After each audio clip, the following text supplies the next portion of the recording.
look here real quick? Okay. If you guys are taking the screen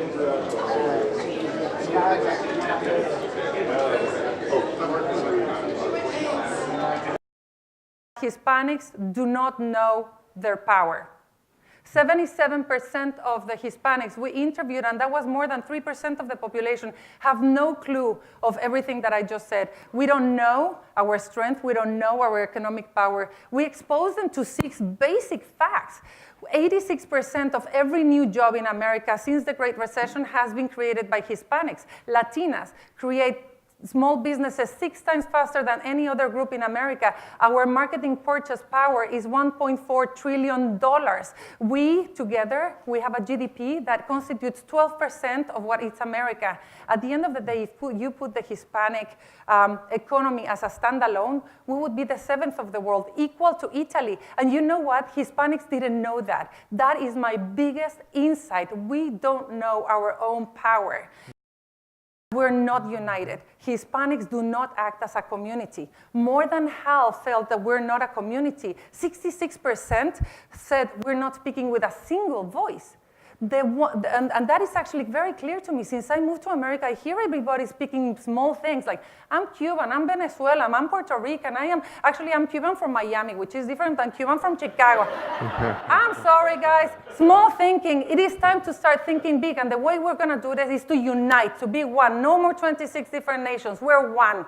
And that is actually what 90% of the people said. I identified as a Hispanic. I identified with the values of family, of hard working, of music, of even language. So the gap is close. So we can do that. If we feel Hispanics, we just need to act as a Hispanic community.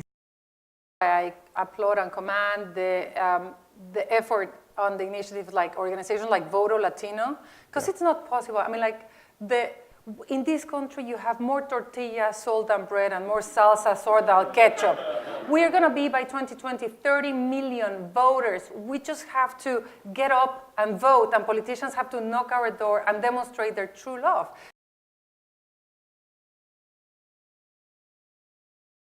So what we're releasing today is the Hispanic Sentiment Survey, which embraces all sorts of questions, understanding our own self-reflection, our identity, our sense of community, what our take on politics, economy, businesses, overall trying to understand what Hispanics think of Hispanics.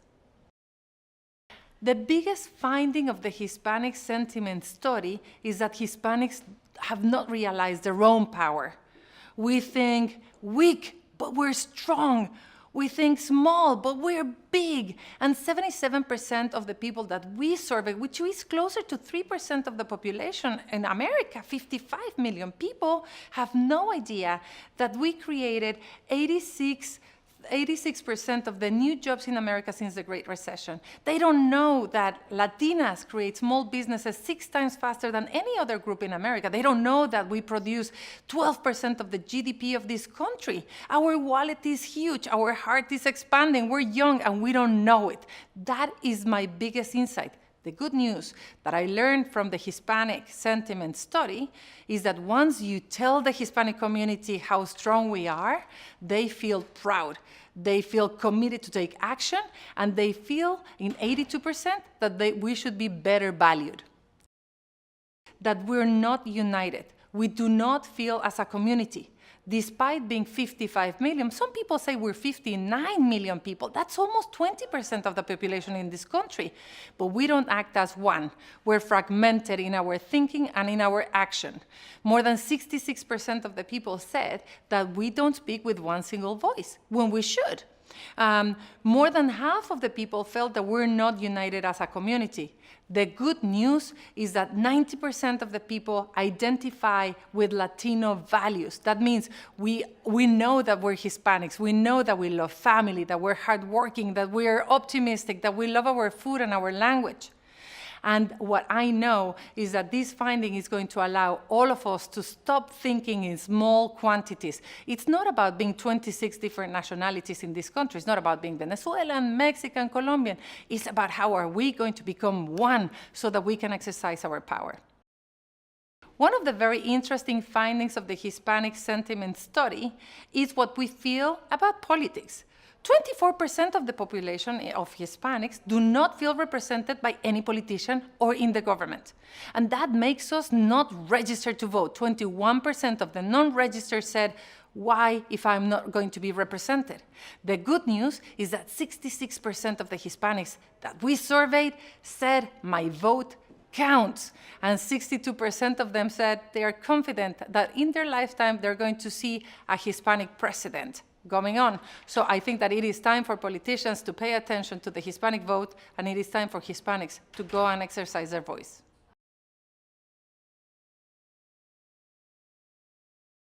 I wouldn't have gone into politics if it hadn't been for my mom. And that subtitle, Waking Up from My American Dream, speaks to that in each generation of my family, we've basically realized that it wasn't enough to just work hard ourselves or for our family to work hard, but that we also needed to work hard to change the community, to change society, right, so that we and more people could achieve our American dream. I agree with folks who say that there's no reason in the wealthiest country in the world that everybody shouldn't have health care. Like, everybody should be able to get health care in this country. 2020 election is that basically Democrats are gonna nominate, and the people are probably gonna elect the opposite of Donald Trump. There was a Barack Obama in addition to his enormous talent because there had been a George Bush. And there's a Donald Trump, unfortunately, I think, as a reaction among some folks to Barack Obama. And the next president will probably be, I think, a positive reaction to the excesses of Donald Trump. So you're going to get somebody that's trying to unite the country instead of divide it, somebody that is seen as being fundamentally honest and having integrity instead of somebody that's mired in scandal, corrupt, someone who represents the future. I think the vision would be that the Latino community is integrated into every facet of life. That if we were to go to the boardrooms of companies, that you would see people on the boards of the biggest companies. You would see more small business owners. You would see, when you go to a graduation ceremony for high school or for college, you would see more Spanish surnames on those rolls, right? That more folks having success in education, and ultimately just more people being able to realize the dreams that they have for themselves, and American culture reflecting that more.